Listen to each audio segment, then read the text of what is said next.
Marcos capítulo de número 14, versículo 32 a seguir, diz assim: Então foram a um lugar chamado Getsêmani, e ali chegados disse Jesus a seus discípulos: Assentai-vos aqui enquanto eu vou orar. E levando consigo a Pedro, Tiago e João, começou a sentir-se tomado de pavor e de angústia. E lhes disse assim: A minha alma está profundamente triste até a morte. Ficai aqui e vigiai. E adiantando-se um pouco, prostrou-se em terra e orava para que, se possível fosse, aquela hora lhe fosse poupada. E dizia assim: Abba, Pai, tudo te é possível. Passa de mim este cálice, contudo não seja o que eu quero, e sim o que tu queres. Voltando, achou-os dormindo e disse a Pedro: Simão, tu dormes? Não pudestes vigiar nenhuma hora? Vigiai e orai, para que não entreis em tentação. O espírito na verdade está pronto, mas a carne é fraca. E retirando-se de novo, orou repetindo as mesmas palavras. E voltando, achou-os outra vez dormindo, porque os seus olhos estavam pesados e não sabiam o que lhe responder. E veio pela terceira vez e disse-lhes: Ainda dormis e repousais? Basta, chegou a hora. O Filho do Homem está sendo entregue nas mãos dos pecadores. Levantai-vos, vamos, eis que o traidor se aproxima. Feche a sua Bíblia, coloque no banco, coloque na cadeira. Pegue na mão da pessoa mais bonita do seu lado. Atravesse a faixa de Gaza. Pegue na mão dele, isso, pegue na mão dela. Aperte com carinho até ele falar aleluia. Pentecostal que não faz barulho está com defeito de fabricação, não é? Vamos orar. Senhor Jesus, eu te exalto, eu te glorifico. Te exalto porque o Senhor é rei. Te glorifico porque o Senhor me deu a honra de ministrar aos seus súditos nessa noite. Te exalto, ó Deus, porque eu sei em quem tenho crido. E te glorifico porque sei que o Senhor já está atento às nossas orações esta noite. Eu não tenho sombra de dúvidas do seu mover neste lugar hoje. E eu quero agora lhe fazer dois pedidos que costumeiramente faço. O primeiro é que ao redor da Assembleia de Deus do Bom Retiro, num raio de 5 quilômetros quadrados, onde houver um demônio alojado agora, eu quero dar a esses demônios 5 segundos para desaparecerem daqui. Porque se não sumirem, serão queimados pelo poder da glória do Senhor que vai ser manifesta neste ambiente. O segundo pedido a Deus é um pedido de atrevimento espiritual. Se ainda tem um crédito no céu contigo como pregoeiro da sua palavra, abre a porta do seu palácio sobre nós agora e manda do céu para a terra uma comitiva angelical. Eu quero pelo menos 8 serafins aqui nesta igreja. A palavra serafim significa aquele que arde em fogo. Portanto, Senhor, eu quero 8 anjos de fogo aqui neste templo agora. Quero 2 aqui nesta tribuna, um à minha esquerda, outro à minha direita. Quero 2 na entrada deste santuário e 4 seres esparramando brasas de fogo na nave da igreja. E onde houver um crente batizado com o Espírito Santo, renova ele, meu Senhor.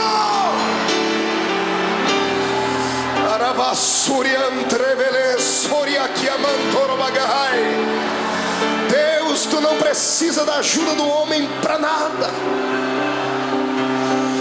Tu és onipotente, Senhor. Então mostra a sua onipotência nesta noite. Abala os nossos corações com a sua unção.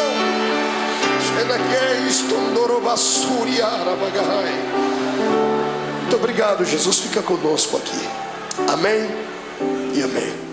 Erga o dedo indicador para o céu comigo, o dedo de profeta. Aponte o dedo no nariz do seu irmão. Diga para ele: escute aqui.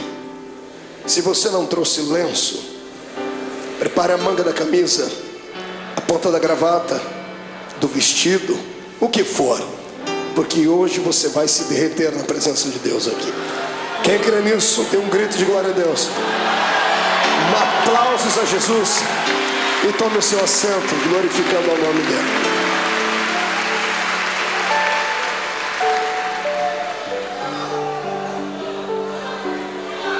Aleluia. Oh glória. Terá la suria anderei chorodava.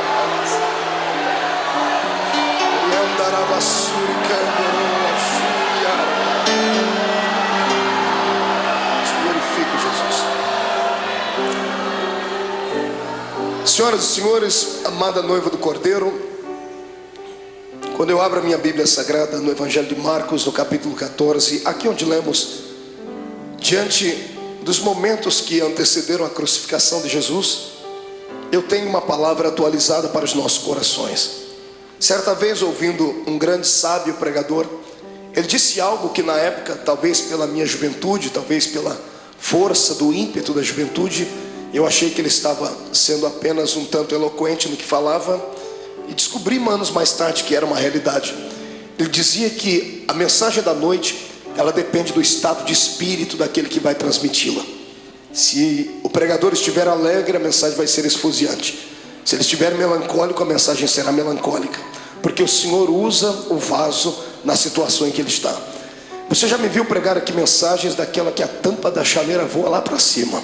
Toda segunda-feira tem sido um mar de poder aqui, não é verdade?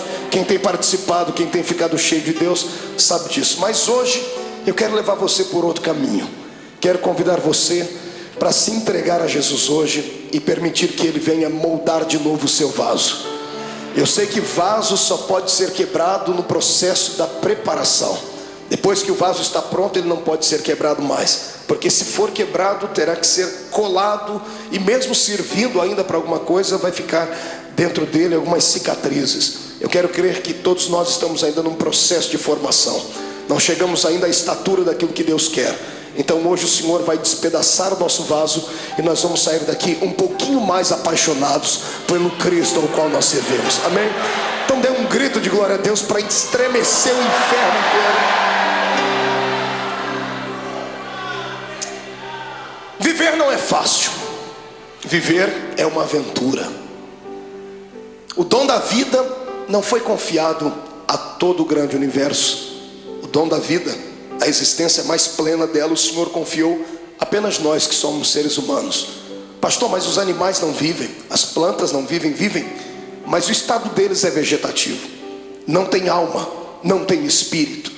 Eles têm apenas um breve espaço de tempo e existem apenas para algumas finalidades. Somente o ser humano vive para a eternidade.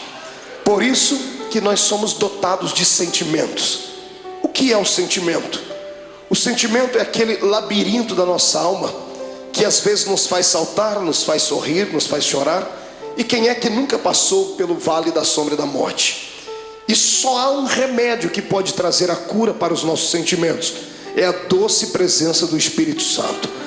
Porque a doença da alma, a dor dos sentimentos, da frustração, da depressão e da angústia, ela está localizada onde o médico não consegue localizar, bem na divisão da alma com o espírito. E só a palavra de Deus e a presença do Espírito Santo vão até este lugar. E é isso que Jesus vai fazer conosco aqui hoje. Ele vai transformar esta igreja hoje não num quartel-general, mas num grande hospital. E Ele, junto com a sua equipe médica, que é composto pela Santa Trindade e os seus anjos, vão trazer o milagre para a nossa alma. Eu profetizo em nome de Jesus que o choro que durou uma noite toda terá que cessar, porque a alegria chegará e a sua alma será inundada com a presença do Senhor Jesus. Olhe para o irmão do Senhor e diga para ele: é só um momento de dor. Diga: vai passar. Quem acredita nisso, dê mais um grito de glória a Deus aí.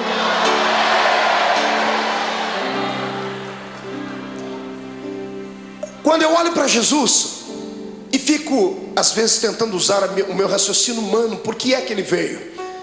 Alguns pensam que ele veio à terra apenas para implantar mais uma religião. Não era isso. O mundo já tinha muitas religiões. Já haviam religiões perfeitas aos olhos do homem. Já haviam religiões cheias de legalismo. Já haviam religiões amparadas por um sistema filosófico de poetas, como eram os epicureus. Amados, já havia muitas e muitas igrejas na época. Então a pergunta continua: por que é que Jesus veio à terra?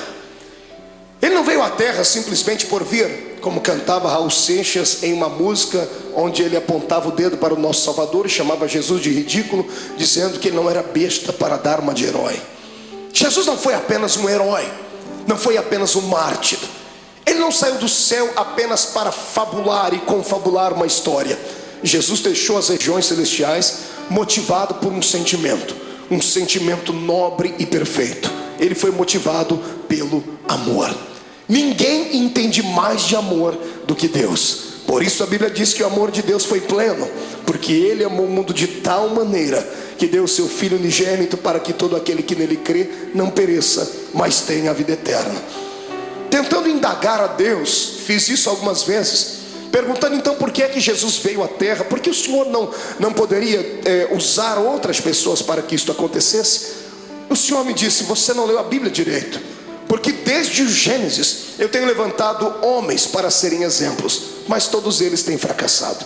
Os homens tentaram, sacerdotes tentaram, reis tentaram, profetas tentaram, mas não conseguiram vocacionar o coração do homem para servir a Deus. Era necessário um sacrifício de um animal anualmente, para que o perdão do pecado viesse sobre os seres humanos, e eles não fossem condenados e não descessem à morte e estivessem aprisionados por Satanás. Desde o Gênesis até o começo do Novo Testamento, nós temos uma série de dimensões históricas onde Deus tentou confabular com o homem a sua história, ensinar a eles um pouquinho da sua graça, e os homens não pareciam entender.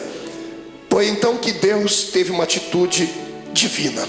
Só alguém que é divino faria isso. A minha Bíblia diz na boca de Paulo que ele, mesmo sendo Deus, não teve por usurpação ser igual a Deus. Antes aniquilou a sua forma divina e desceu na terra e se fez carne. Aqui começa o mistério da minha vida e da sua. Aqui começa uma das explicações para as grandes perguntas da vida, das crises existenciais, que nem Freud conseguiu explicar. Por que é que estamos aqui? Todos nós fazemos parte de um plano majestoso e maior, de um plano que não nasceu na mente de homens, nasceu na mente do Todo-Poderoso Deus.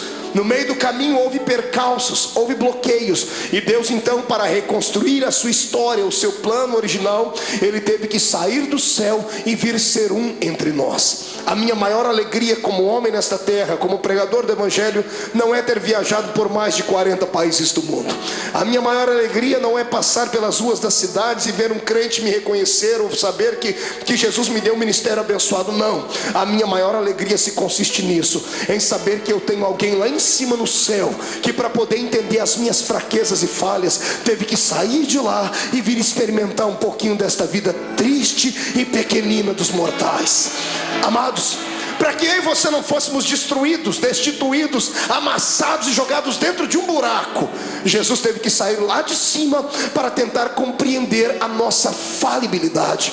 Eu falo isso com propriedade, porque o Deus que está acima do céu nunca pecou, nunca sentiu dor, nunca foi desprezado a ponto de sentir náuseas e vontade de morrer enquanto estava lá em cima no céu. Eu penso que o próprio Deus falava com o Filho e com o Espírito Santo lá em cima, dizendo: por que será que esta raça humana não conseguem ser aquilo que eu quero que eles sejam? Se você pegar o Velho Testamento e ver o pensamento de Deus, se você torcer as páginas do Velho Testamento, vão sangrar, porque o Senhor havia ditado a sua lei. O homem que não pudesse caminhar junto com ele era logo destituído. O homem que não pudesse ser santo era logo morto. Veja o Deus do Velho Testamento trabalhando, abrindo a terra, engolindo homens. Por que é que Deus trazia morte e o terror sobre o seu povo? Pensava ele que aqueles que permanecessem vivos, olhando aqueles que foram punidos, se converteriam, seriam mais santos, seriam mais produtivos. E Deus via que, pelo contrário, aquilo parece que trazia, ao invés de temor, trazia ira no coração dos seres humanos. E alguns, por pura rebeldia, tratavam logo de desmerecer a Deus e de serem inimigos dele. O Deus do Velho Testamento tentou, ele fez de tudo que estava na sua mão para fazer, e até o ponto dele chegar no céu, sentado no trono, e dar um grito sobre aquilo que Isaías escreveu no seu livro, gritando bem alto: e agora? A quem eu enviarei? E agora quem há de ir por nós? Porque na terra não tinha ninguém justo o suficiente. Os homens não aceitaram o Deus Jeová, aquele que quando vinha em cima de uma nuvem, fazia tremer os montes, fazia os seus relâmpagos engrandecer o coração dos homens, e os homens não aceitaram. Então o Senhor está no céu, tentando encontrar uma nova maneira de atuar, e a maneira foi aquela mais talvez não pensada, mas que chegou a chocar o próprio Deus. O seu filho, sentado à sua direita, se levanta e diz: Pai, Pai, está chegando a hora então de nós tomarmos uma atitude divina. Está na hora de fazermos algo transcendental. Está na hora de eu deixar o meu trono e virar homem de carne e ser um como eles são, para eu poder entender o que eles passam, para eu poder saber o que é que leva esses seres humanos a chorar, a sentir dores. Por que é que eles têm tanta facilidade em se curvar diante dos problemas? Por que é que eles ficam deprimidos? E é isso que Jesus faz. A transferência do céu para a terra não foi apenas um ato da legalidade divina, foi um ato imortal de Deus. Deus se fez carne para vir aqui entender a minha vida e a sua vida. O que eu acho mais lindo é que Ele entendeu. Ele passou pelos mesmos vales que nós passamos, Ele passou pelas mesmas sombras que nós passamos, e o mais importante, Ele venceu. Ele deu para nós um exemplo dizendo: é possível passar pelo vale e se levantar lá na frente. É possível andar de cabeça baixa, mas daqui a pouco erguer a sua cabeça, porque o ser humano é imagem e semelhança de Deus. Eu não prego nessa noite para um público comum de derrotados. Eu prego para homens e mulheres de carne e osso, mas que tem uma essência divina dentro deles. Eu olho para fora e vejo a embalagem, mas o conteúdo desses que me ouvem é um conteúdo transcendental. O Deus eterno que criou o universo pela força do seu poder e pelo poder da sua palavra o sustenta, habita dentro desse homem e desta mulher que está aí do seu lado. Quem acredita nisso, ergue a mão para cima e glorifique a Deus.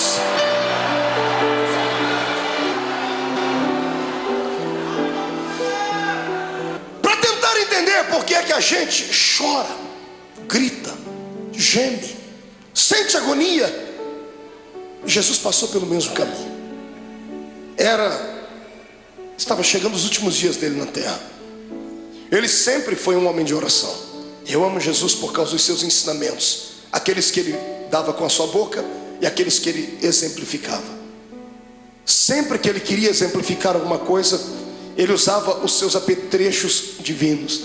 Todas as vezes que ele operava um grande milagre, ele se escondia no meio do mato para orar. Diferente dos seres humanos do século 21. Toda vez que temos uma vitória, a primeira coisa que fazemos é ir para um restaurante comer uma boa picanha. Fazemos festa, não é verdade? Fazemos uma viagem, prendemos uma ida até a beira da praia. Jesus sabia do perigo de se ter uma vitória. Toda vez que você tem uma vitória, o seu arqui-inimigo fica furioso muito mais do que antes, e ele vai preparar uma luta pior ali na frente. E se você não se preparar e não estiver com o seu espírito pronto, você pode sucumbir ali na frente. É por isso que todas as vezes que ele tinha uma vitória, ele se separava e ia para o monte orar. Nesse dia, foi um dia diferente. Jesus acordou melancólico, entristecido, porque ele não era apenas Deus, ele também era homem. Era homem sujeito às fraquezas. Quando ele se destituiu da essência da glória, ele se revestiu da nossa humanidade. E ele tinha um problema que eu e você não temos. Mesmo sendo homem, ele tinha o poder de ver o futuro, porque ele era homem, mas também era Deus. Ele tinha a sua natureza humana, mas também tinha a sua natureza divina. A sua natureza humana dava a ele condições de sentir sede, ao ponto de pedir para uma mulher: mulher, me dá água porque eu tenho sede. Mas a sua natureza divina logo se impunha, e ele mesmo dizia à mulher: mas se tu soubesses quem fala contigo, você pediria água para mim, e eu te daria uma água que você beberia e nunca mais tornaria a ter sede. Na sua natureza humana, ele se cansou um dia na polpa do barco, dormiu e relaxou, ao ponto de Satanás se levantar e quase afundar o barco. Ele estava cansado, por isso dormiu. Mas quando se revestia da natureza divina, ele olhava para o mais miserável pecador e gritava no ouvido e no coração dele, dizendo assim: vinde a mim, vós, os que estáis cansados e oprimidos, porque eu vos aliviarei. Nessa manhã, o lado humano dele estava tranquilo, porque não enxergava o futuro. Mas o lado divino pregava peças nele, porque ele enxergava além daquilo que os olhos humanos viam. Mesmo sendo homem, ele continuava sendo Deus, e ele tinha percepção de algumas coisas do futuro. E dessa manhã, quando ele acordou, ele sabia o que ia acontecer.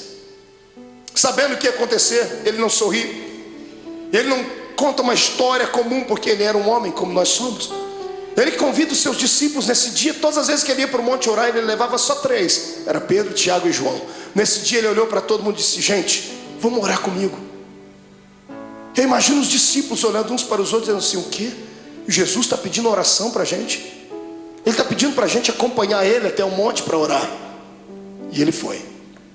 Quando ele chegou naquele monte, dobrou o joelho. Todos eles dobraram o joelho junto com ele e começaram a orar, ou começaram a rezar, eu não sei. Repetiram as palavras que ele havia ensinado. Ninguém conhecia Deus a fundo. A religião deles antes de Cristo, era uma religião canalizada em rituais humanos, em dogmas falíveis. Talvez eles não sabiam conversar com Deus na intimidade com a qual Jesus falava. Por isso Jesus nos ensinou a oração do Pai Nosso. Mas ele pediu para que eles orassem com ele, porque ele estava abatido naquele dia. E tendo orado, eu penso que, não sei se você passa por isso, mas eu passo. Quando eu estou muito angustiado, quando eu estou muito atribulado, eu preciso gritar. Eu preciso desestressar. Eu subo um monte que tem na minha terra, e tem uma árvorezinha lá. Eu já falei dessa árvore para todo mundo, tem isso gravado em fitas. A árvore sofre comigo quando eu estou passando pelo vale, porque eu encho ela de tapa. Eu desestresso orando e dou uns tapas. Não que a árvore tenha nada a ver com o meu problema, mas é assim que eu me desestresso. Eu imagino Jesus nesse dia angustiado, atormentado, ele olhando para os seus discípulos, ele querendo orar, ele querendo falar tudo que estava dentro dele. Mas de repente ele olhava por cima dos ombros, ele via Tiago, Pedro, João, ele via André, ele via os outros, ele viu quão pequeninos eles eram apenas discípulos, não haviam atingido a estatura de mestre. O discípulo tem muita facilidade de se escandalizar, tem muita facilidade de ficar pequenino diante de situações difíceis. E eu imagino Jesus dizendo para si mesmo: se eu falar o que eu preciso, eles vão desanimar, eu tenho que demonstrar fortaleza para eles. E Jesus não aguentando mais, ele precisava orar. Ele levanta a cabeça, levanta da oração, deixa todo mundo orando. Ele pega 3 entre os 11 que foram, porque Judas não foi com ele esse dia, Judas ficou. Tinha só 11 com ele. Ele levanta e chama os 3 mais chegados dele. Ele bate o nome de Pedro, Tiago e João, disse: meninos, vamos orar comigo. E para eles ele conta o que está acontecendo. A minha alma está angustiada. Você consegue ouvir isso da boca do seu Deus? Ou você acha que isso é um privilégio só seu? De sentir dores, de chegar em dias dentro da sua casa que dá vontade de morrer, dá vontade de entrar dentro do quarto e fazer uma besteira? Ou você acha que porque você é crente, você está bem guardado e você tem anticorpos espirituais suficientes para te proteger de toda avalanche do mundo? Não, você é um ser humano. A diferença entre o ímpio e o justo não é vista somente nessa terra, será vista na outra. Mas a minha Bíblia diz que da mesma sorte que sofre o ímpio, sofre o justo. A diferença não é em sofrer, a diferença é em como sofrer. O ímpio sofre desesperado, dá um tiro na sua orelha, fuma droga, injeta, bebe muito, até cair no chão, porque assim ele alivia a sua dor. Nós que somos crentes não fazemos isso. Mas quando temos os nossos problemas, nós entramos dentro do quarto e tomamos um chazinho da raiz de Jessé, e o Espírito Santo vem acalentar. É só assim que a gente passa pelo vale. Eu estou te mostrando o seu Deus em agonia.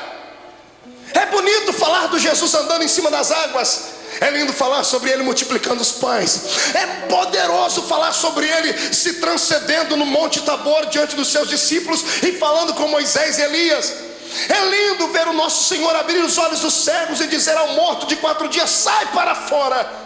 Mas eu quero ver se há beleza em ver o seu Deus dizendo assim: eu estou sentindo pavor, eu estou angustiado, eu preciso de amigos íntimos. Jesus está aqui dando um exemplo para nós. Quando passarmos pelo vale, precisamos ter alguém do nosso lado, precisamos de amigos. O que vale na nossa fé cristã é isso, que nós temos pessoas que nunca vimos antes, mas depois de 5 minutos de conversar já chamamos ela de irmão. Eu sei que tem muitos aqui que são colegas, mas existem alguns amigos, poucos, mas são. Quando você passar pelo vale da sua alma, não passe sozinho, não faça besteira. Peça para Jesus preparar alguém para que você possa desabafar, contar os seus problemas. Peça para ele colocar uma pessoa certa, não um traíra, não uma pessoa que vai abusar depois do seu problema e lhe chantagear. Peça para ele preparar alguém que tenha o mesmo espírito que você tenha e que te ame não pelo que você é, não pelo que você tem, mas por aquilo que Deus te fez.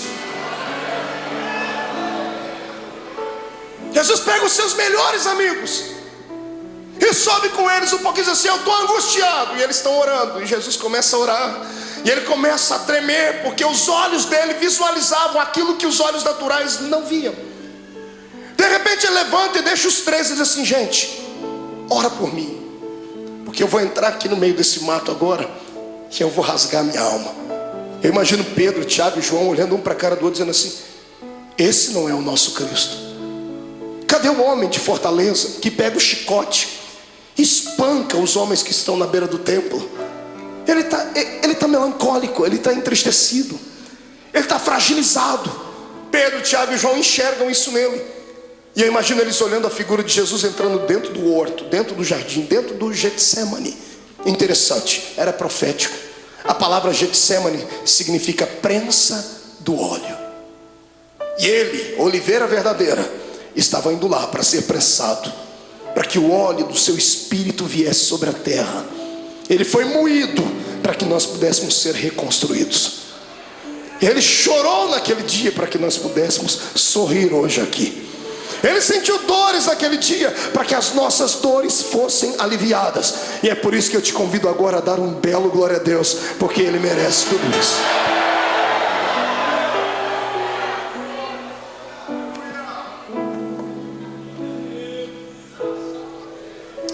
Ele começa a orar.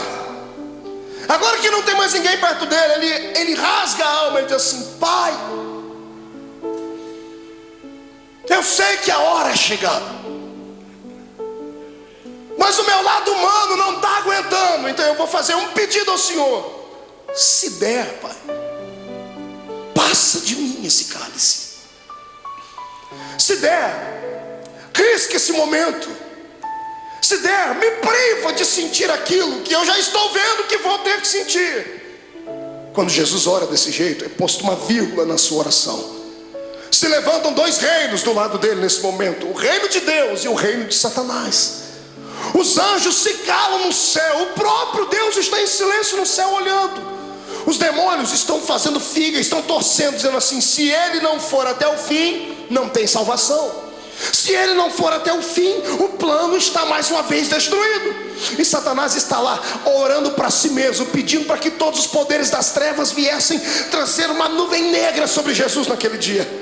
E quando Jesus diz: Pai, se for possível, passa de mim esse momento, esse era o lado humano. O lado divino dele sobrepõe. E ele abre os olhos. E se como homem ele enxergava apenas o jardim naquela noite, se como homem ele enxergava apenas as árvores, o céu que devia estar escuro e o vento soprando, se como homem ele enxergava apenas pedras e relva, como Deus ele enxergou além de tudo aquilo. Ele enxergou além das pedras, além da relva. Ele enxergou além do tempo. Ele enxergou além dos séculos. Ele enxergou além do espaço. E sabe o que ele viu? Você.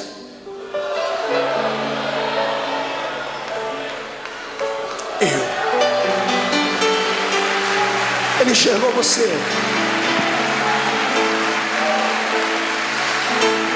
Sabe como ele te enxergou? Não como um super-homem ou uma mulher maravilha, bem trajado dentro da religião, cheio de poderes, de status, não. Ele enxergou você sofrendo no seu quarto. Ele enxergou você chorando pelas ruas de São Paulo, desempregado.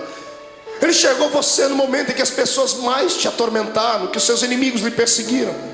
Ele enxergou a sua alma rasgada e você gritando e sentindo dores. E ele sabia que você não ia conseguir passar pelo jardim do Getsemane. Ele sabia que você ia tentar correr de lá. Então ele entrou no meio e disse assim: Pai, já que eles não vão dar conta de ir, eu vou no lugar deles. Ele se levanta e diz: todavia seja feita a sua vontade.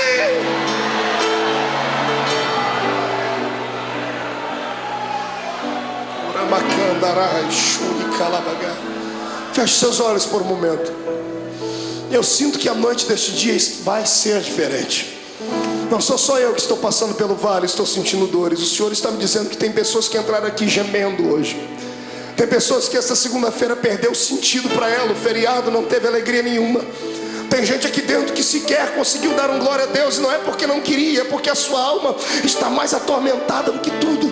Veio buscar aqui hoje, nessa noite, um escape tentou enxergar aqui uma luzinha no fundo do túnel. Em nome de Jesus, como profeta do Deus vivo, eu profetizo que o tempo de cantar chegou. Os espíritos de tormento, os espíritos de acusação, os espíritos que provocam o seu espírito, te deixam abatido, chegaram até a porta do templo, mas tiveram que voltar. Quando eu fiz a oração inicial, eles tiveram que recuar 5 quilômetros. E eu te dou uma palavra de Deus: eles não vão voltar. Você vai sair daqui hoje de cabeça erguida, sorridente, alegre, de paz, cheio de Deus. Vai entrar na rua da sua casa com a coroa da vitória. Você não é um derrotado, você não é mais um. Você nasceu para a vitória. Quem acredita nisso, adore ao Senhor.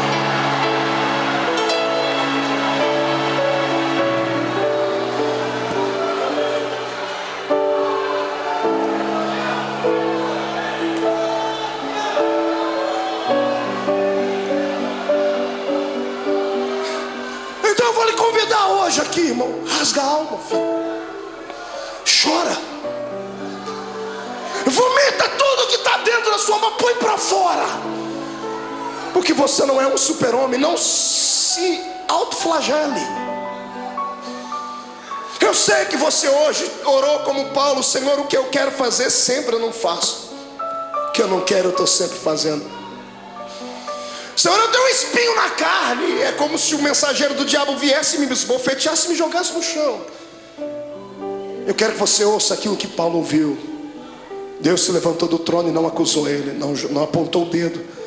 Deus olhou para Jesus do lado dele, viu a mão furada, viu o sofrimento do filho e disse assim: ô Paulo, fique tranquilo. Como, Senhor? Eu estou angustiado.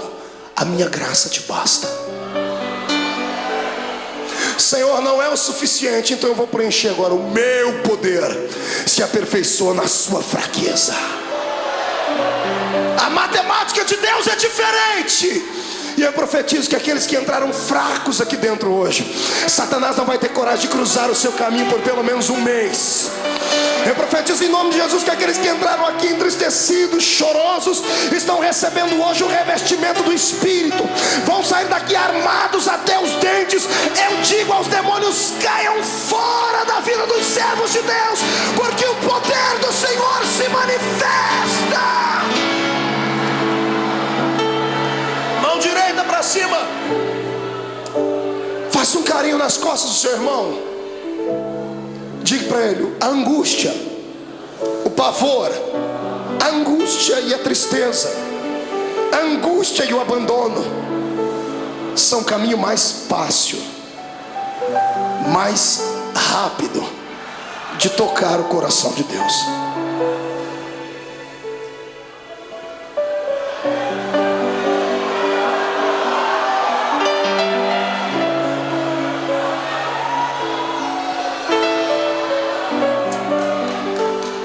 Era a adversidade. Meu sogro me ensinou uma frase que ele deve ter ouvido em algum lugar, eu já citei ela algumas vezes: que não há bem que sempre dure, e também não há mal que nunca acabe. Tudo na vida tem um ponto de equilíbrio. A vida da gente é igual às 4 estações do ano. Alguns estão sorrindo do seu lado porque estão vivendo o verão na vida deles. O sol da justiça está alto, está brilhando sobre ele, está corando a sua pele, por isso que o irmão está sorridente. Outros estão vivendo a primavera da sua existência, estão florindo, estão frutificando, estão crescendo. Em contrapartida, outros entraram no outono, começaram a perder as folhas, começaram a perder o colorido. E difícil saber que alguns entraram pelo caminho do inverno, estão sucumbindo, estão tendo que buscar água nas profundezas dos lençóis mais profundos da terra, estão tendo que se curvar diante de tudo. Mas a bênção é que tudo é um ciclo. Depois do inverno vai vir o verão de novo. Calma, é só um tempo. Na minha vida e na sua, tudo o que acontece, ou acontece porque Deus mandou, ou porque Ele permitiu. Satanás não tem esse poder que nós pensamos que ele tem, de vir e manipular a nossa existência. Eu sou entregue a Cristo e você também. O mais fraco aqui entre nós é capaz de catar Satanás pelo chifre e esfregar o focinho dele no chão, porque ele não tem mais solução. Para mim e para você, por pior que seja o ato cometido, se puderes hoje inclinar não os joelhos em terra, mas sim o coração diante de Deus, o sangue de Jesus Cristo cobrirá todos os seus erros e você ficará mais alvo do que a alva-neve.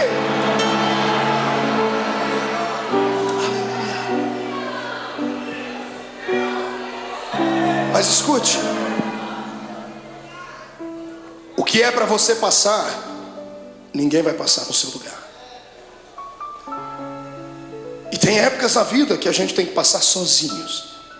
Tem vale que não tem amigo íntimo, ninguém. Tem coisas que somos só nós e Deus. E o pior é que nesse exato momento parece que Deus nos esquece. Eu não sei o que é pior, a correção de Deus ou o silêncio dele. O silêncio, quando você grita e lá do céu vem uma resposta assim: psss.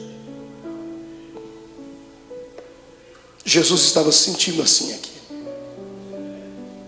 A alma dele estava contrita. Ele chegou no ápice da vida de um ser humano. Ele levanta daquele horto tremendo, suando sangue. Eu fui estudar isso à luz da ciência. A ciência diz que é raro, mas é possível. Por que é que uma pessoa chega a transpirar sangue? A ciência diz que quando a pessoa está passando por uma agonia muito grande, o seu metabolismo fica todo alterado. 3 coisas podem acontecer. Primeiro, ela pode sofrer um infarto no miocárdio, porque a adrenalina correndo pelo seu corpo, o coração não dá conta de bombear tanto sangue e pode explodir. Segundo, quando a etapa do coração é vencida, as veias do cérebro não suportam, a pessoa pode sofrer um derrame. Terceiro, quando é vencida a etapa do coração e da mente, aí os poros se dilatam e o sangue que está sob pressão dentro do corpo, ele sai pela pele. Como Jesus não podia morrer de ataque cardíaco, nem podia morrer de derrame cerebral, porque a cruz estava preparada, o sangue dele saiu pela testa, pelos poros. Eu queria que você imaginasse a afeição do seu Cristo quando ele passou a mão na testa e viu o sangue. O lado humano dele deve ter se contorcido, mas era preciso passar por aquele vale, era preciso ir até o fim. Ele levanta dali como um vitorioso. O reino das trevas está abalado porque acharam que ele ia parar naquele momento. Ele levanta e pega os discípulos dormindo. Que decepção. Mas ele sabia que eles eram fracos. Ele olhou para os discípulos, acordou e disse assim: nem uma hora pudestes velar comigo? E os discípulos acorrem e dobram o joelho. Jesus diz: não, agora é tarde. Eis que o Filho do Homem será entregue na mão dos pecadores. Quando ele acaba de fazer isso, eles ouvem passos de uma multidão de homens que vem vindo. Tochas acesas vêm iluminando o caminho deles, liderado por alguns homens da religião judaica. E no meio da multidão Jesus viu um rosto conhecido, o rosto de um dos seus discípulos. Esse discípulo vai dar um beijo em Jesus. E aqui eu começo a aprender com Jesus coisas lindas, coisas que nós não aprendemos com o ser humano. Quando Judas dá um beijo nele, Jesus era tão amável, ele acreditava tanto no poder que ele tinha de envolver as pessoas, e tinha tanta pena da alma do ser humano, que quando Judas lhe beijou, ele já sabia o motivo. Ele poderia ter expulsado Judas. Imagine você sabendo que uma pessoa que com um beijo ela vai lhe levar à morte. O que você faria? Esmurraria ela? Arrancaria a cabeça dela? O que é que você faria? Pois Jesus olhou para ele depois do beijo e disse assim: amigo. Jesus não era hipócrita, nem falso. Mesmo Judas traindo ele, disse: você ainda é meu amigo. Essa palavra vem de encontro àqueles que durante essa semana traíram Deus. Traíram Deus com seus atos, traíram Deus com as suas palavras, negaram Jesus com seus feitos. Porque eu creio que eu não estou pregando aqui para uma assembleia de homens puros e mulheres purificadas, porque se todos aqui fossem santos à estatura que pensam, não estariam sentados nesse banco, estariam voando com os anjos aqui. Eu sei que estou pregando aqui para gente que passou pelo vale, porque o meu Deus não fala com quem está ausente, Ele fala com quem está presente. Mas Jesus manda dizer que Ele está apaixonado pela sua fé, está apaixonado pela sua coragem. Você caiu, veio aqui se arrastando com a boca no pó, mas crendo no que está escrito, que o justo pode cair até 7 vezes, mas o Deus que Ele serve, de todas elas o colocará de pé.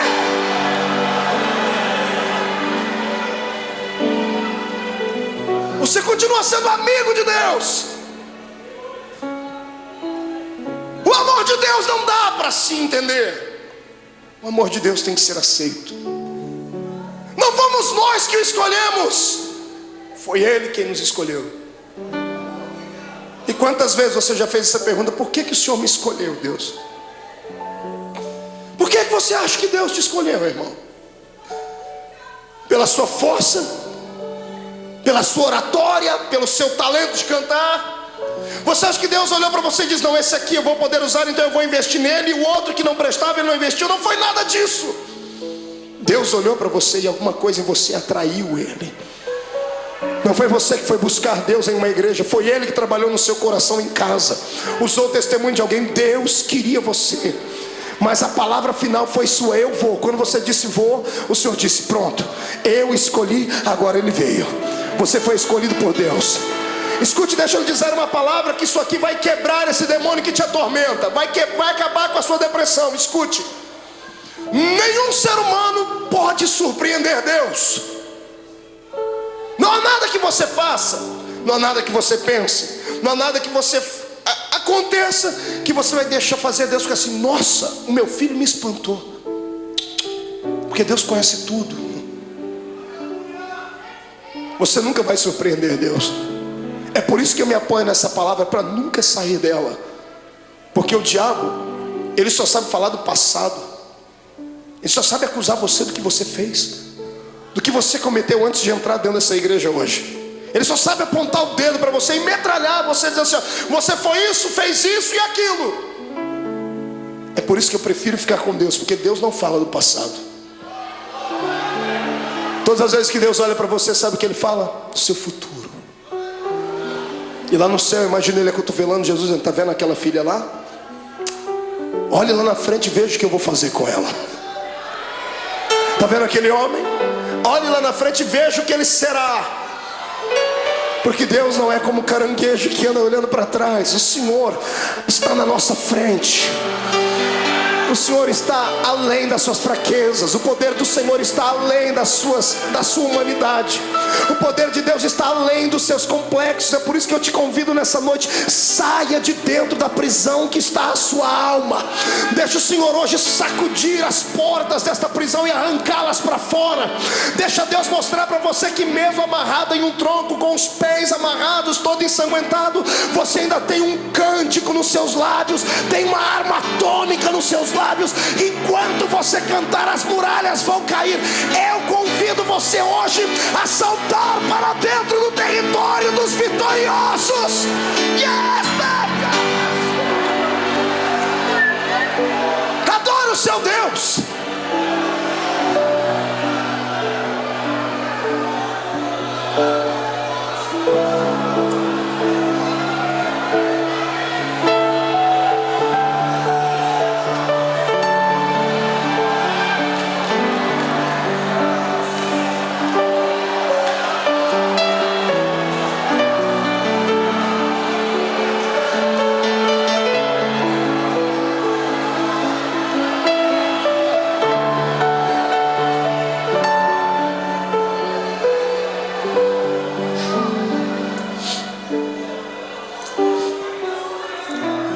É hoje o dia que Deus escolheu para arrancar você de dentro do quarto escuro da sua vida.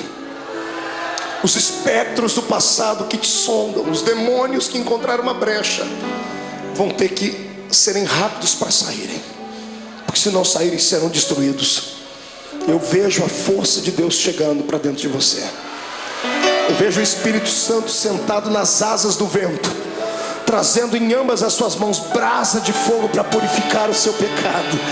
E na mão direita dele uma unção de gozo para te fazer saltar pelo menos uma semana inteira. Em nome de Jesus Cristo, hoje é o dia da independência da sua alma. O Senhor te fará saltar muralhas. Quem acredita nisso, tire o pé do chão para adorar.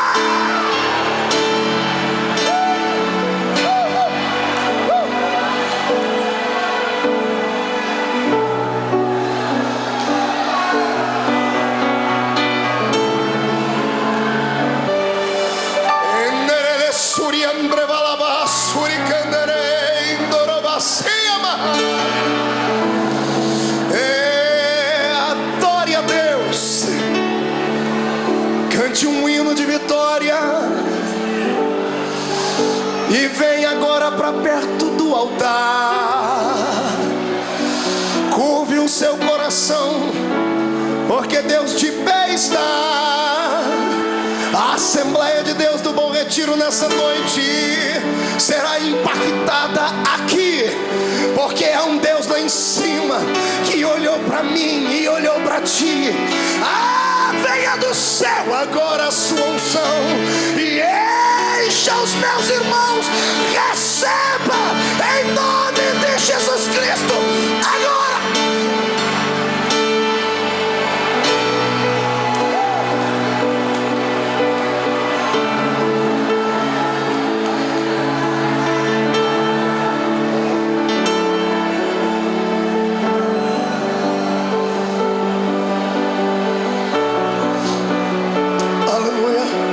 Sente um pouquinho.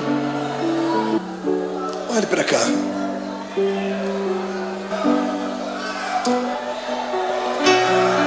Tem um santo católico. Ele foi canonizado pelos homens, mas o exemplo de vida e de fé dele impactou um tempo. Chamava-se São Francisco de Assis.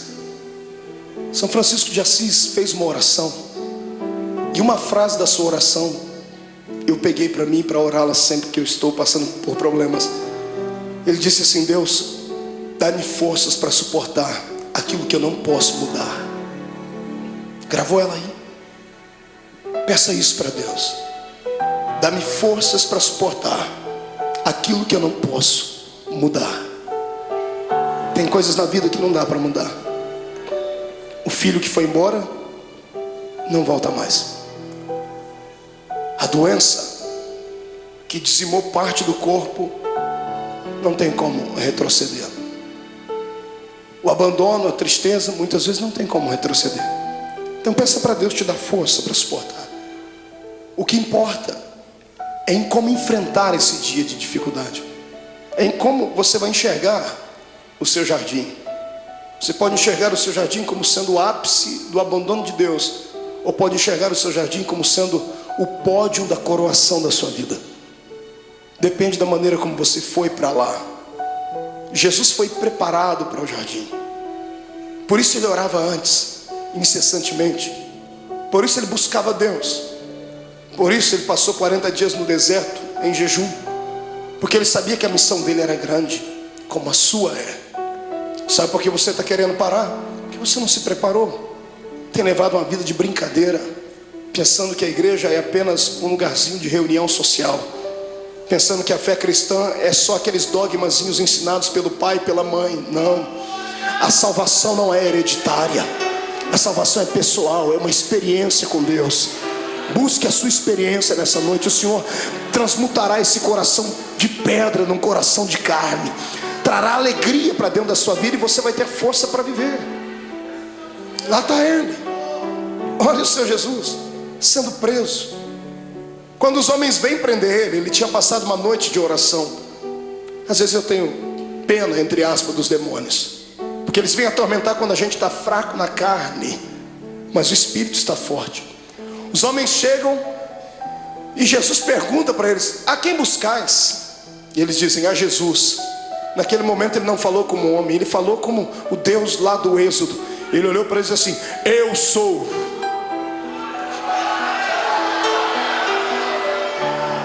Por um pouco aqueles homens não morreram fulminados, porque quando ele liberou a sua palavra, rema, eu sou, eles caíram no chão. qualquer preso sairia correndo, qualquer pessoa condenada sairia correndo, qualquer covarde sairia correndo. E eu não duvido que os discípulos iam pegar na mão dele: Jesus, aproveita o momento e foge. E ao invés de ele ir para a direção contrária, ele vai e ajuda as pessoas a ficar de pé. Você consegue imaginar Jesus pegando na... Imagina ele falando: I'm sorry, desculpe. Em vez de falar como homem, eu falei como Deus. Foi só um momento, eu estou aqui, pode me prender.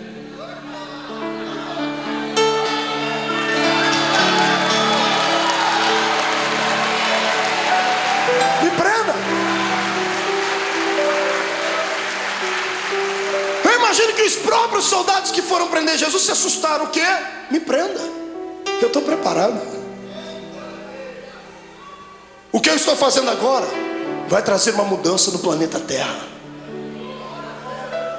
O momento de sofrimento agora trará algo na eternidade jamais visto, nunca visto.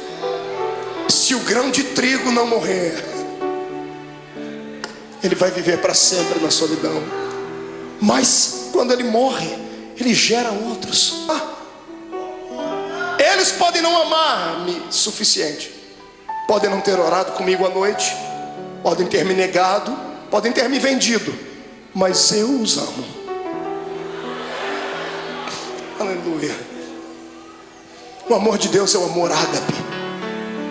Você já conhece isso, é a cartilha dos crentes. Amor eros, amor filos e o amor ágape.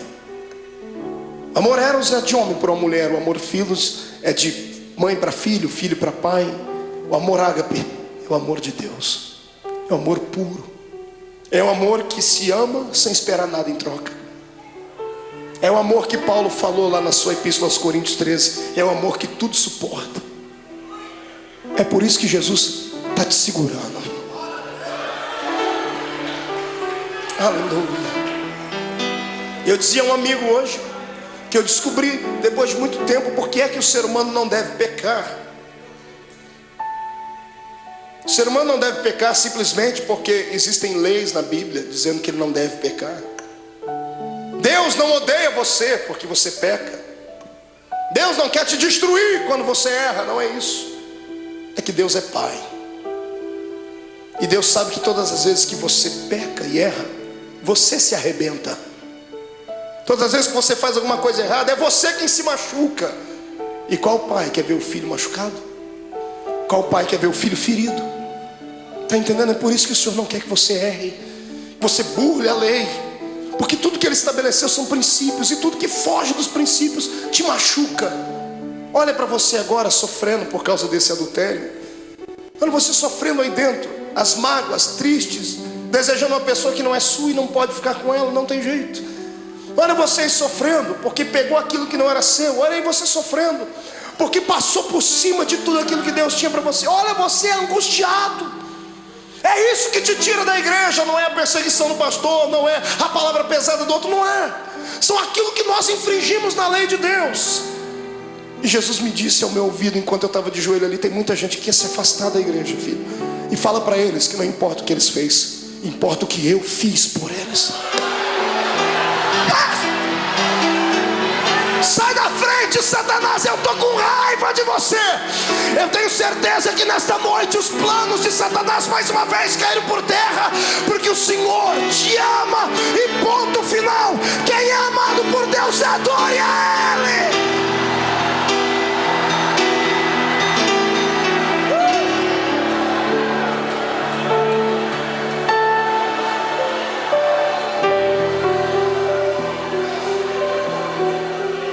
Filhos, a rejeição, a cruz, a agonia, vocês não vão suportar, eu suporto por vocês. E levaram ele como um preso comum. Fizeram do meu Jesus uma peteca. Caifás, Anás, Pilatos, Herodes, Pilatos, ninguém achava nada de errado nele. Ele tinha palavras para incriminar os homens, mas ele se calou e não se defendia. Pilatos fica estarrecido e diz assim: que homem é esse? Pilatos queria soltar Jesus, mas o ego dele era muito massageado pelos judeus. Ele não queria perder a postura de um grande. Então, para alegrar o coração dos judeus, ele pensava que isso iria aplacar a ira deles. Ele manda chicotear Jesus. E pegam o meu Jesus, o seu Jesus, levam ele numa noite fria para um lugar, numa praça, amarram as mãos dele em uma estaca, deixam ele seminu. Aquilo era já motivo para matá-lo, porque todo judeu tinha vergonha de mostrar o seu corpo. Estava sendo humilhado, até que ele começou a ser flagelado. Azorrague era o nome da arma com a qual bateram em Jesus. 12 tiras de couro, na ponta de cada tira um osso de carneiro quebrado ou limalha de ferro. Cada vez que o carrasco batia nas costas do meu Jesus, 12 buracos ficavam nas costas dele. Paulo disse: assim como meu mestre, eu tomei uma quarentena de açoites menos uma. Foram 39 chicotadas daquela, mais de 460 cortes nas costas. O corpo não aguenta. Depois da 10ª chicotada, ele já estava pendurado. Ele poderia ter gritado, ele poderia ter aliviado um pouquinho da dor, porque quando gritamos, por um momento, há um bloqueio no cérebro e a dor passa por momentos, mas passa. Se ele gritasse, ele teria sentido menos dor, mas ele não gritou. Ele aguentou calado, porque sabia que você não ia aguentar. Sabia que eu não ia aguentar. Eu também, irmão, eu também.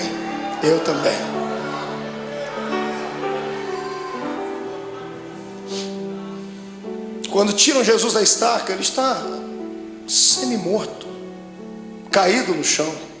Alguém embrulha o corpo dele num pano, pensando fazer o bem, estavam fazendo o mal. Jogam ele dentro de uma cova, dentro de uma cela fria, úmida, fétida. No outro dia de manhãzinha, Pilatos já havia se reunido com algumas pessoas. O povo não havia quem acalmasse o povo quer a morte dele.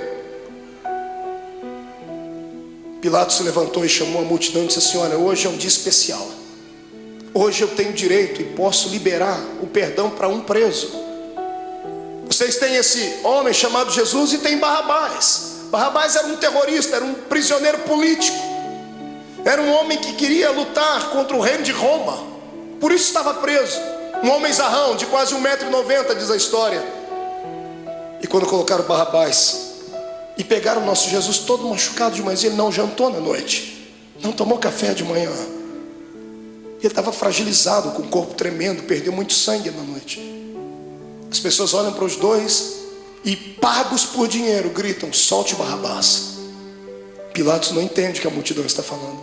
Ele vai, lava as suas mãos, diz assim: bom, que caia sobre a cabeça de vocês o sangue desse homem.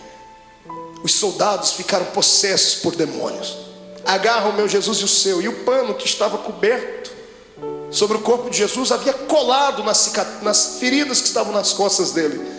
400 cortes abertos, o pano colou a noite toda ali.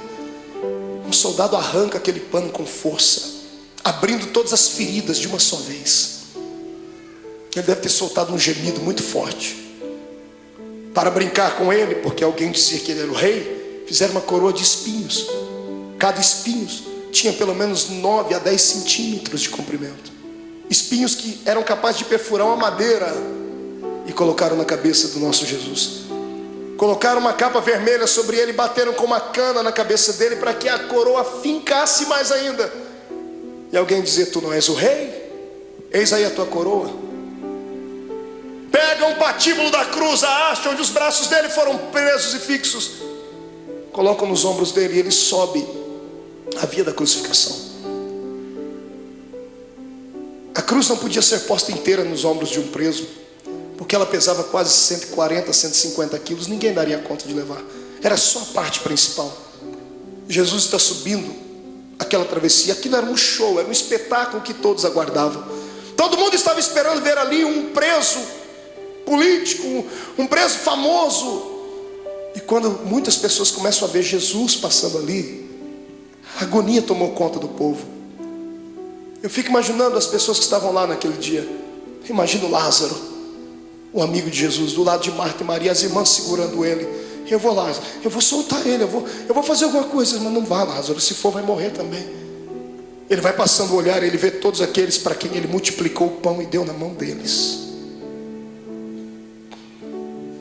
Os amigos que ele tinha desferiram contra ele a traição.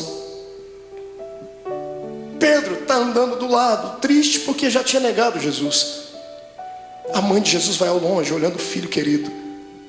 No meio do caminho ele não aguenta. A Bíblia não diz, mas é possível que Jesus tenha tombado com o peso daquele lugar, daquela cruz, da haste daquela cruz, porque ele estava muito cansado, estava com fome, estava machucado. E o soldado romano, enfurecido, endemoniado, olha no meio da multidão, e para humilhar mais Jesus, escolhe um homem diferente no meio da multidão. Ele pega o Cirineu, Simão o Cirineu. Cirineu não era sobrenome. Cirineu falava do lugar onde ele havia nascido, Cirene. Cirene ficava na Etiópia. Era o único negro que tinha ali naquele dia. Pegaram um negro para colocar, para ajudar Jesus a carregar a cruz, dizendo: nenhum dos seus irmãos te amam. Colocaram um estrangeiro para ajudar Jesus a carregar a cruz. E eu fico aqui imaginando com a minha mente, ele está sofrendo, está morrendo e está ensinando a gente que quando passarmos pela nossa via da crucificação, não tiver nenhum amigo para ajudar a carregar a cruz, não tiver nenhum parente para ajudar a carregar a cruz, Deus enviará um estrangeiro para ajudar. Aleluia. E o mais lindo é que o estrangeiro já está do seu lado, o Espírito Santo. É Ele quem te ajuda a carregar a cruz. Está sentindo Ele aí, irmão? É por isso que está ficando mais leve a cruz. Eu não oro para que Jesus tire essa cruz dos seus ombros, mas eu peço para que Ele te dê força para carregar ela até o fim, porque vamos trocar as cruzes que nós temos por coroas do céu. Aleluia. Passe pelo vale dando glórias ao seu Deus.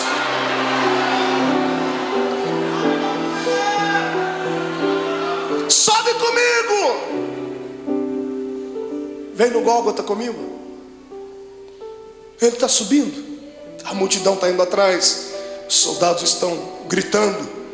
Quando chegam lá em cima no Gólgota, tiram a haste que estava sobre os ombros de Jesus e pegam a haste maior e pregam lá. Então sim, uma cruz. Pegam Jesus e vão crucificá-lo.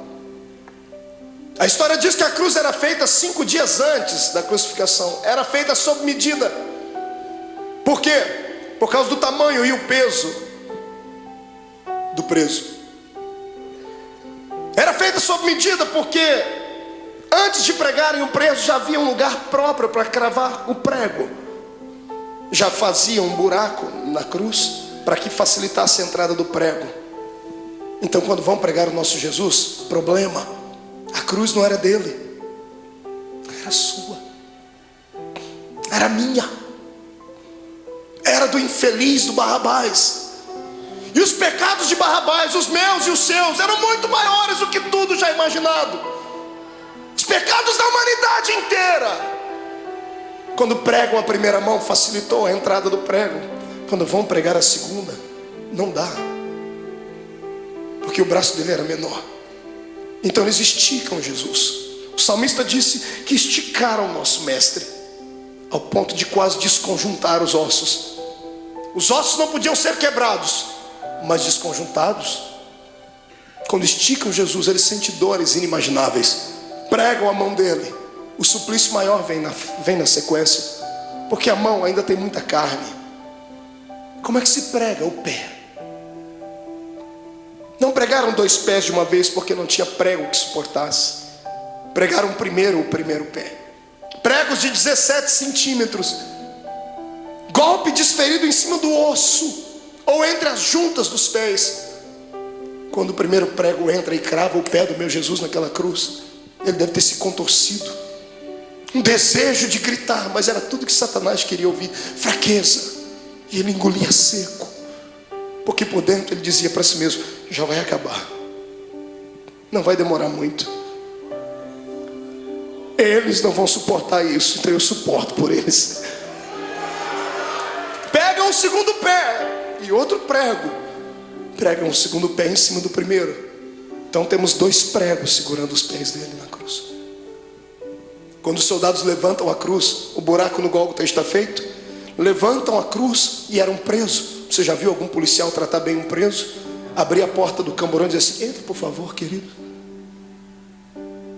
Ninguém disse: olha, vamos colocar a cruz com cuidado. Quando eles levantam a cruz e soltam dentro daquele buraco, soltam com todo o peso do corpo dele. Quando a cruz bate dentro do buraco do Gólgota, o corpo de Jesus pende para frente. Ele fica preso pelos pregos das mãos e dos pés, e o corpo pende para frente. Os seus ossos comprimem o seu pulmão e ele não consegue respirar. Ele sabia mais do que ninguém que carne sufocada, Deus não aceitava o sacrifício dela. Então ele arruma força onde não tem, ele segura nos pregos, ele firma os pés e traz o corpo para trás, num esforço quase que sobre-humano, sentindo dores que você jamais sonhou. E quando ele encosta na cruz, ele respira um pouquinho só aliviado. E então ele começa a ficar tonto. Estava fraco do dia anterior. As moscas começam a visitar o corpo de Jesus. Se você já fez serviço militar, você sabe o que eu estou falando. Quando você está diante de todo o esquadrão e um maioral está passando perto de você, você não pode nem se mexer. Posição de sentido. Os mosquitos voam em volta do nariz, dá vontade de colocar a mão, mas não pode. Jesus estava ali, ensanguentado, suado, sentindo dores. As moscas estão voando sobre ele e ele não tem força nem para expulsá-las. Do lado dele é posto um bandido e do outro também. Quando ele olha para os dois bandidos, eu penso que ele intercede pela alma deles. O da esquerda fica endemoniado. O diabo entra dentro do corpo dele e ele olha para Jesus e diz assim: oh, você não é o Deus, você não é o Cristo, você não é o Todo-Poderoso? Sai da cruz e tira a gente daqui, rapaz. Imagina a tristeza com que isso chegou no ouvido de Jesus. Pensa, você está morrendo por ele e ele está debochando de você. A dor daquilo deve ter sido maior do que a dor dos pregos, maior do que a dor do chicote, porque a dor do desprezo é maior do que tudo. Deus olhou do céu e disse: não, meu filho não vai ficar assim. Espírito Santo entra no coração daquele bandido da direita. Vamos fazer um equilíbrio. O da direita fica cheio do Espírito Santo. Pregado na cruz, grita para o outro: pare de atormentar ele. Esse homem não fez nada, a gente está aqui porque merece, e ele não. O da direita estica o pescoço, porque Pilatos deu um presente para Jesus. Mandou colocar uma insígnia em cima da cruz: Rei dos Judeus. O preso estica o pescoço, e quando ele lê em cima da cruz Rei dos Judeus, ele abaixa a cabeça e sussurra: o Rei, Rei, ó Rei. Imagino Jesus levantando a cabeça, sentindo dor, dizendo: está falando comigo, rapaz? Estou. O Rei, lembra de mim quando entrar no seu reino. Aleluia. Eu imagino Jesus dizendo, eu penso, conjecturo: o que, filho? Lembra de mim quando entrar no seu reino. Eu acredito que você é rei. Lembra de mim. Eu imagino Jesus dando um sorriso no meio do sangue, no meio da dor, e dizendo para si mesmo: valeu. Pelo menos um acreditou. Jesus olha para ele antes dele desfalecer e diz: moço, ainda hoje você vai cortar as faixas, vamos inaugurar o paraíso juntos. Eu e você, ainda hoje estarás comigo no paraíso.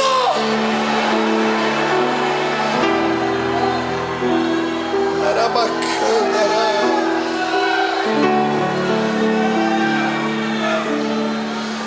Incline a sua cabeça. Derramado em meu coração, não sei como agradecer-te o que tu tens feito a mim. Eu só posso dar-te agora a minha canção. Quem pode cantar comigo?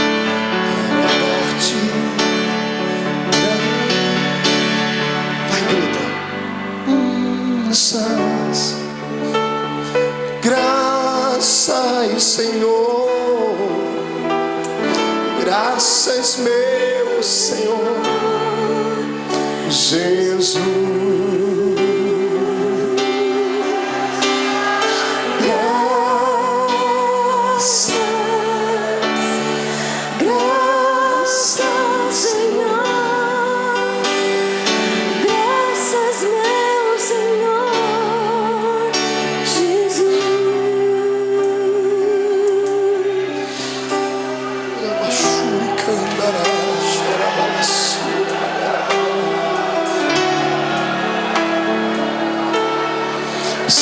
Diante do seu Deus, crente. Até você que não gosta de dar glória a Deus não pode ficar em silêncio agora. Até você que não gosta de dar barulhos tem que gritar agora.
Todo crente batizado com o Espírito Santo seja renovado.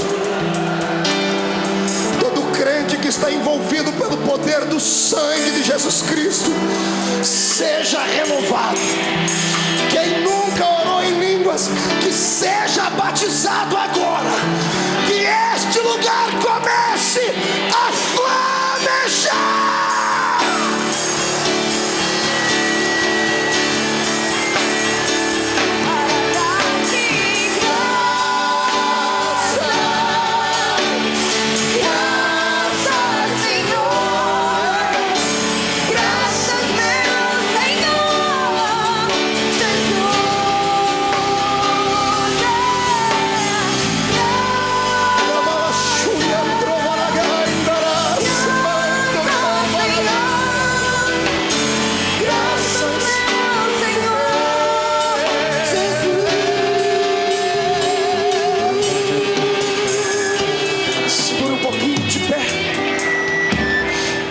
Seu irmão, oh Deus,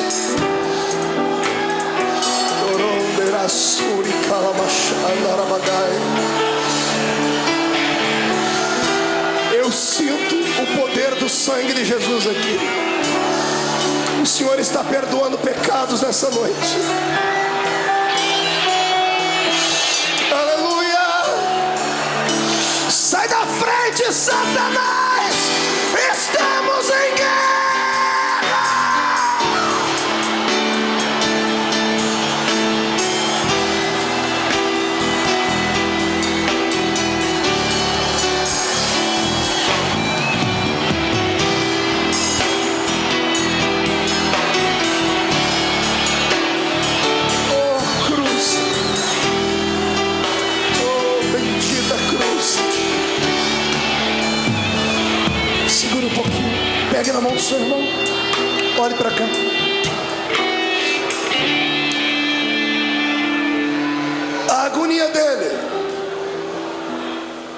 continuava.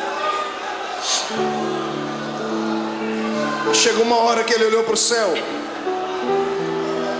Como homem, ele enxergava só as nuvens, o sol.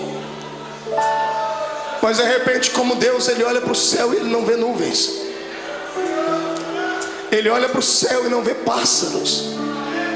Ele vê o trono, Rubens. Quando ele vê o trono, ele vê o pai dele. Só que o pai dele está de costa. O pai virou as costas para ele.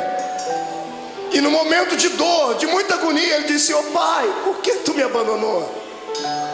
Quantas vezes você já falou isso, crente? Deus entende quando você diz isso, porque Jesus passou por isso. Não é que Deus estivesse feliz com o sofrimento do filho. Se Deus continuasse olhando, ele ia arrancar Jesus daquela cruz, Joel. E se ele arrancasse Jesus da cruz antes dele morrer, Deus ficaria derrotado. Deus poderia ter destruído a terra, mas ele preferiu virar as costas para não ver. E o lado humano de Jesus sentindo dores, mas o lado divino dentro dele dizendo assim: já está acabando, aguenta mais um pouquinho, segura. A morte está lá com as garras da mente de Jesus, tentando arrancar o espírito dele, e ela não consegue, porque ele não tinha pecado. A morte estava inofensiva. Ela era acostumada a carregar para dentro do inferno pecadores.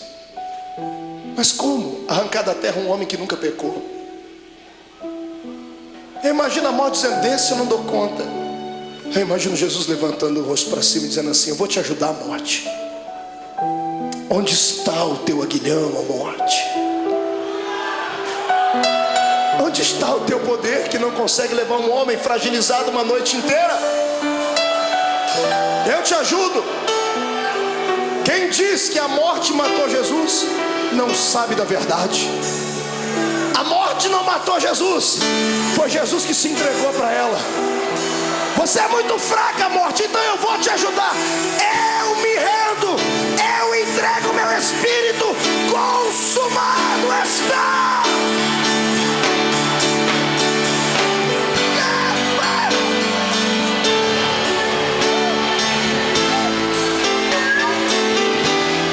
Este é o Cristo que tu serves.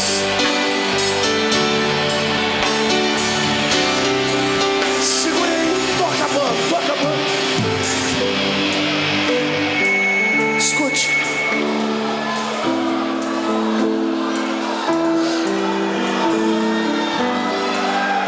Segure só um pouquinho. Quando a cabeça de Jesus pendeu, o astro-rei deixou de brilhar. O cosmos e a natureza se curvaram diante do Rei eterno. As rochas se fenderam. O sol se escureceu. A multidão que gritou: crucifica-o, começou a bater no peito e dizendo: ele era Deus.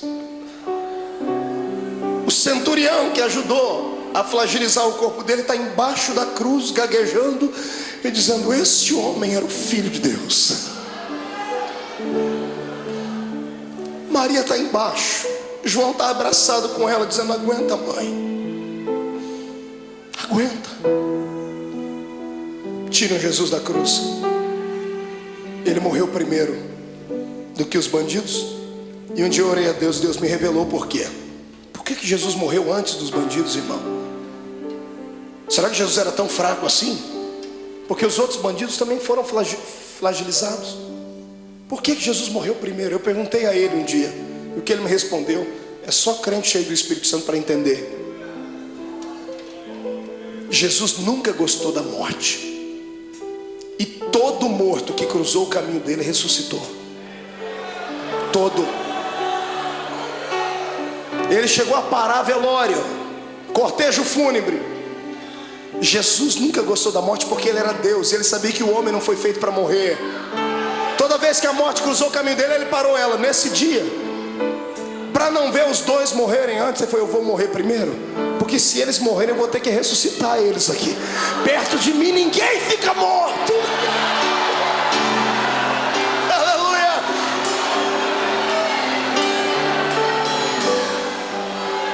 Ele morreu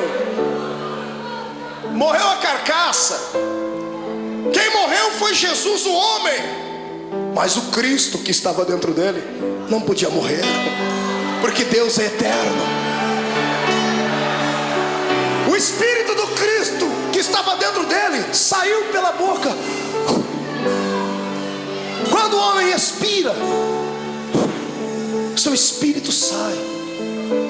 Interessante é que ao invés de Jesus sair dali e ir até o céu, a Bíblia diz que ele foi às regiões mais baixas. E ele foi num lugar muito interessante que poucos crentes conhecem, pouca gente prega. A Bíblia diz que ele foi buscar um cativeiro. Já leu sobre isso na Bíblia? Quando Jesus morreu, ele passou 3 dias morto ali, o corpo, porque o espírito dele foi fazer uma pregação interessante. Ele foi a um lugar onde estavam todos os santos que haviam morrido antes dele, porque ninguém ia para o paraíso, iam todo mundo para o seio de Abraão. E Jesus foi lá e se revelou: eu sou.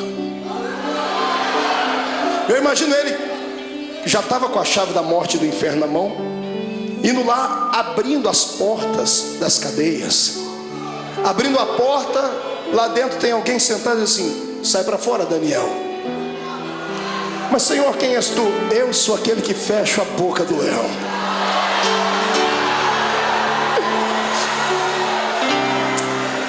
Sai para fora, Jeremias. Quem é o Senhor? Eu sou o oleiro e você continua sendo vaso. Vai na porta. Sai para fora, Ezequiel. Quem és tu, Senhor? Esqueceu de mim?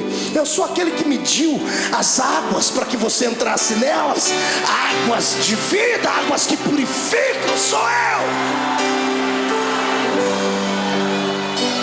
Jesus vai na cela de um homem chamado Manoá. Quando ele abre a porta: sai para fora, Manoá. Senhor, quem és tu, Manoá? Você perguntou o meu nome quando eu fui anunciar o seu filho. Eu sou o maravilhoso, Manoá. Sou eu. Sai para fora, Davi.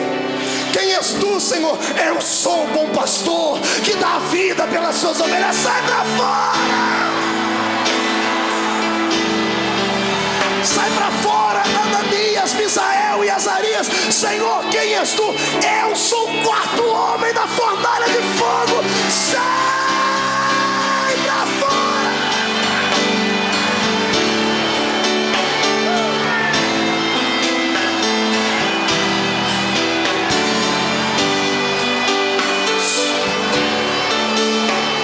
Segure.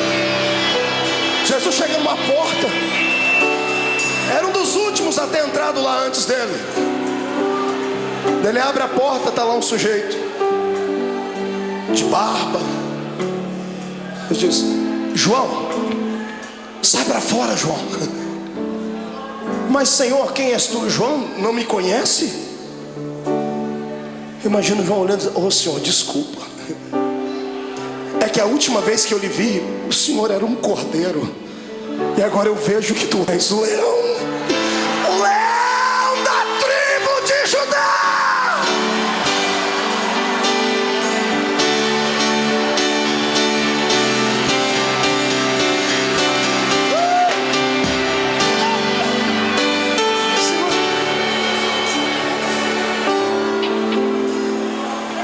Momentos antes disso acontecer, Jesus fez uma visitinha lá na casa do diabo. Está todo mundo chorando aqui em cima, na terra, e tem um monte de demônio fazendo festa no inferno. A morte e o diabo dançando catira e forró. Os demônios cantando, é festa. Jesus morreu. Quando Jesus morreu, eles esperavam que ia cair uma pedra em cima da cabeça deles. Quando Jesus expirou, eles: ai, mas não aconteceu nada, então vencemos. Passaram a noite toda fazendo festa lá no antro do inferno. Não foi num belo dia, os demônios todos deitados, cansados, dormindo. Eu imagino, a escuridão do inferno começa a receber luz. Ele vem, e não vem andando, vem flutuando dentro daquele lugar.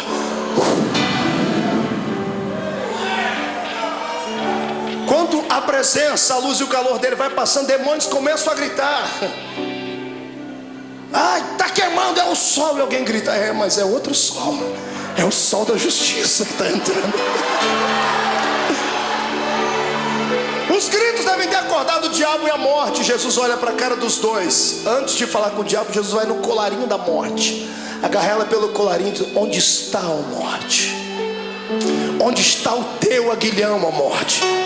Jesus pega e joga ela para um canto. Jesus vai onde está o diabo, fala: Satanás, agora é contigo, seu infeliz. Me agonizou lá no monte, achou que eu não ia vencer. Eu vim aqui provar para você que é possível ser homem na terra e ainda ir morar no céu.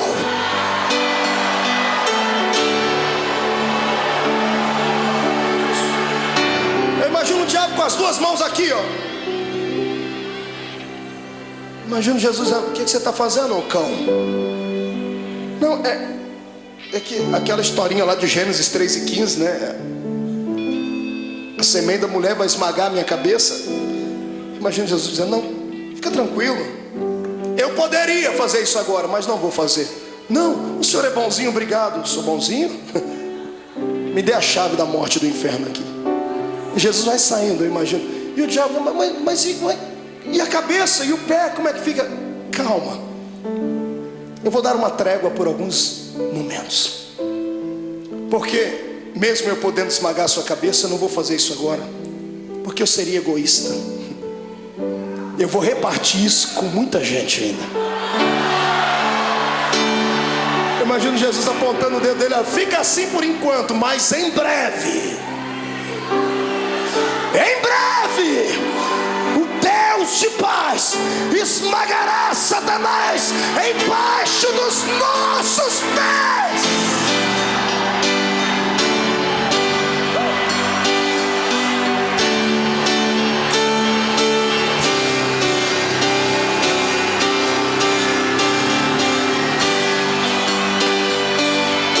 Segura, vamos encerrar.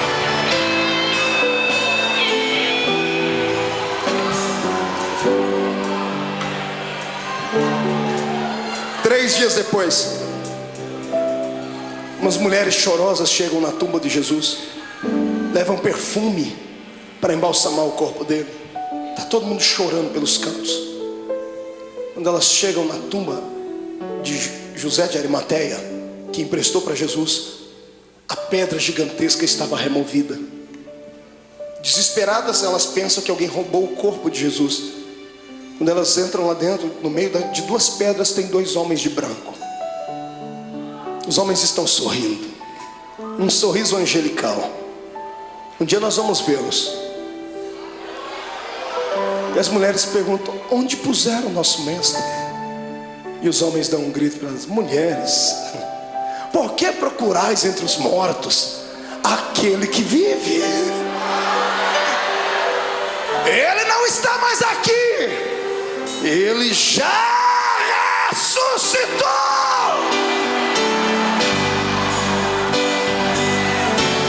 Vou te dar um conselho: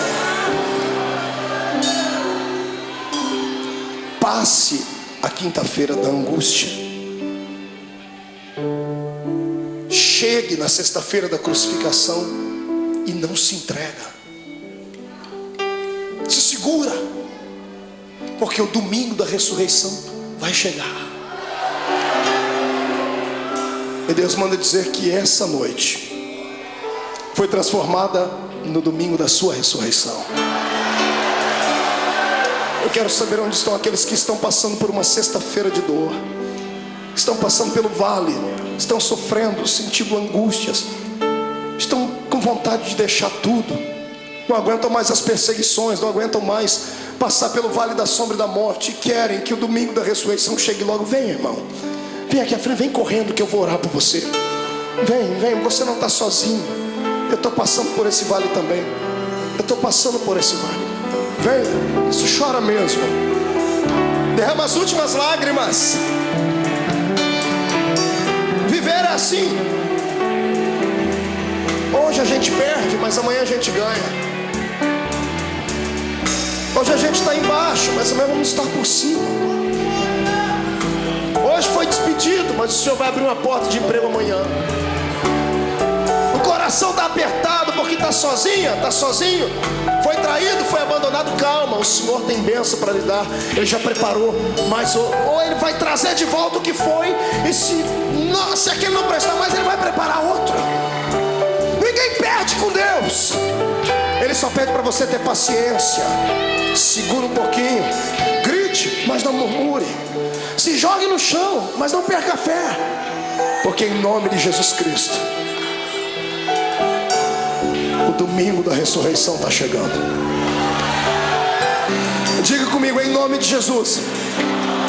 Toda angústia, toda dor, todo sofrimento, tudo aquilo que me atrapalha de servir a Deus, toda frustração, todo sentimento de abandono, eu ordeno, venha para a palma da minha mão. Agora, feche a sua mão. Diga comigo, a minha sexta-feira da crucificação já foi. Hoje é o domingo da minha ressurreição. Levante a mão para cima, eu vou contar até 3. Você vai jogar no chão e vai pisar em cima. 1. A vitória é sua. 1,5. Hoje o Senhor te transporta para o reino dos vitoriosos. 2. A sua casa será impactada pela ressurreição de Deus. 2,5. Satanás é um derrotado, com um D maiúsculo. 2,75. É o dia da sua liberdade.